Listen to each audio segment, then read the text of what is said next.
to provide support after the ISAF mission is complete in Afghanistan in 2014.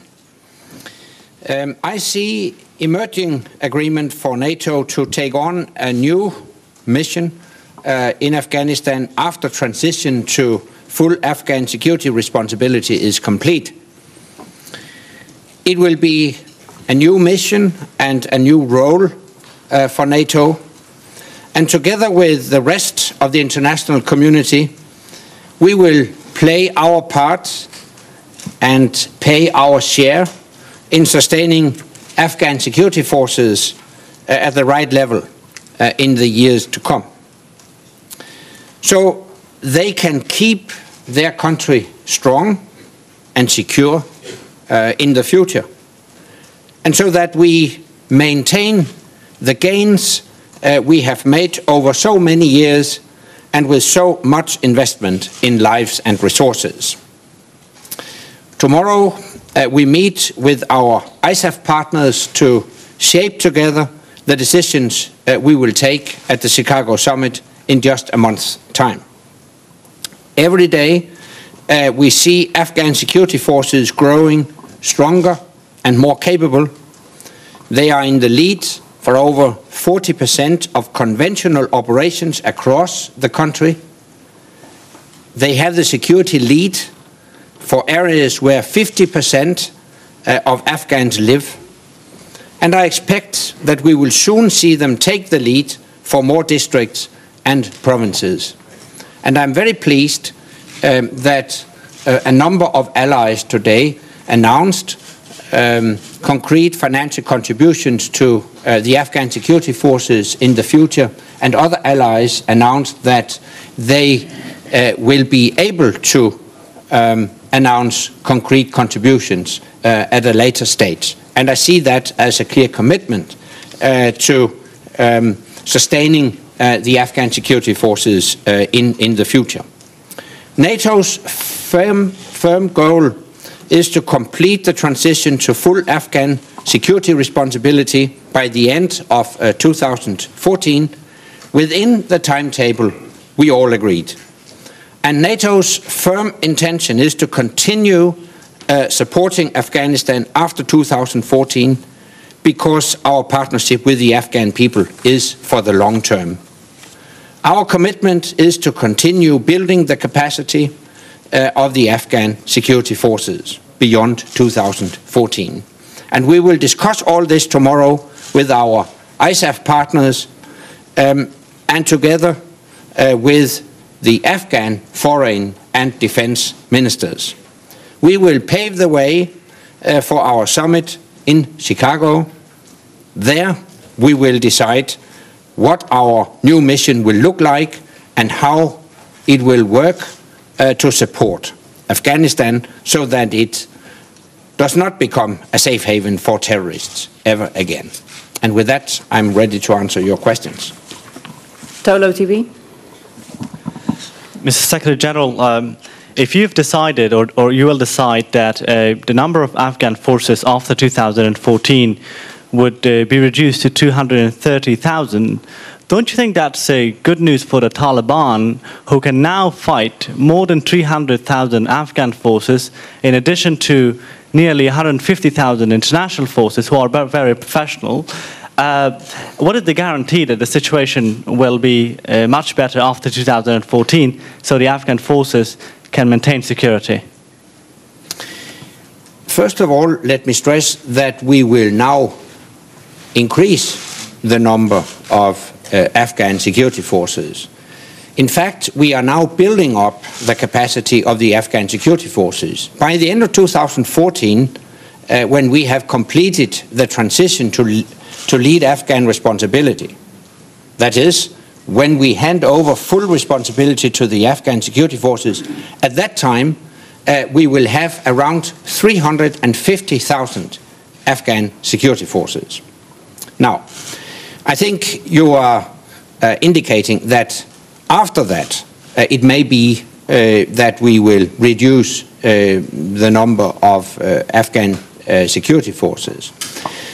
That will, of course, very much depend on the security situation on the ground.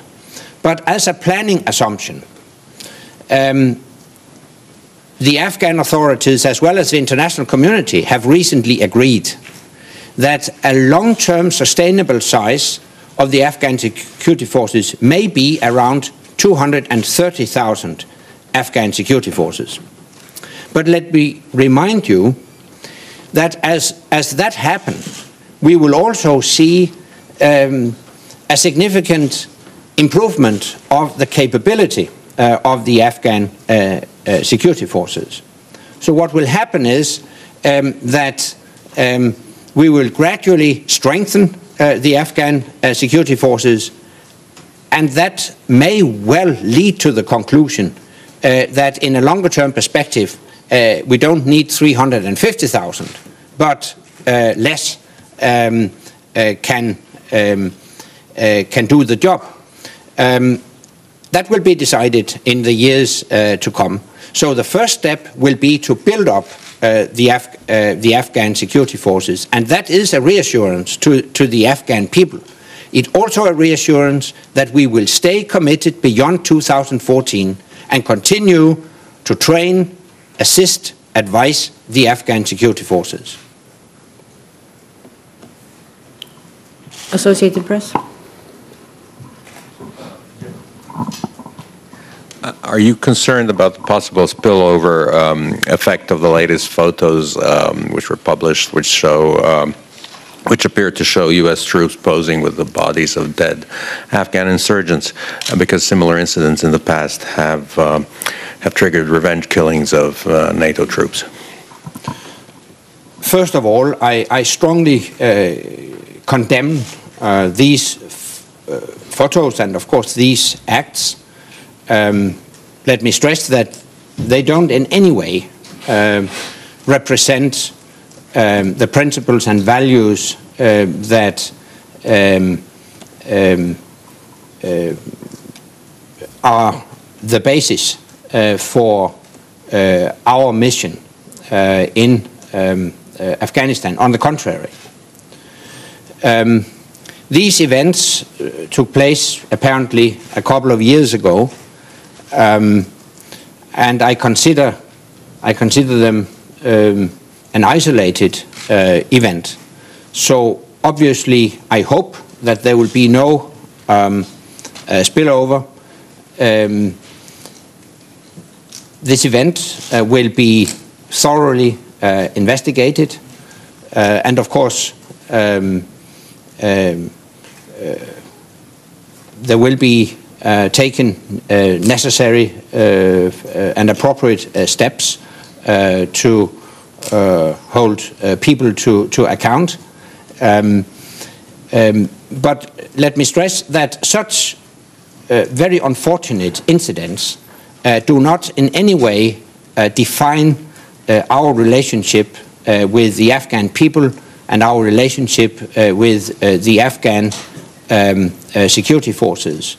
Let me remind you that on a daily basis, 130,000 international troops work together with 330,000 Afghan security forces.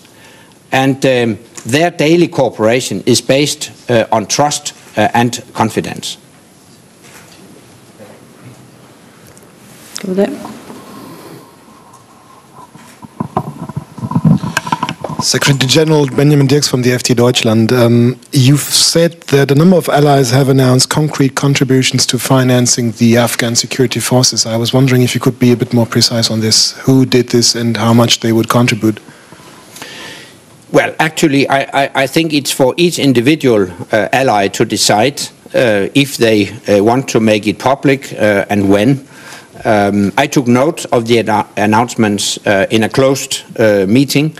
But I think we will see public announcements from now until the Chicago summit, and maybe also after the Chicago summit. And I'm very pleased to note the strong commitment to the sustainment of the Afghan security forces.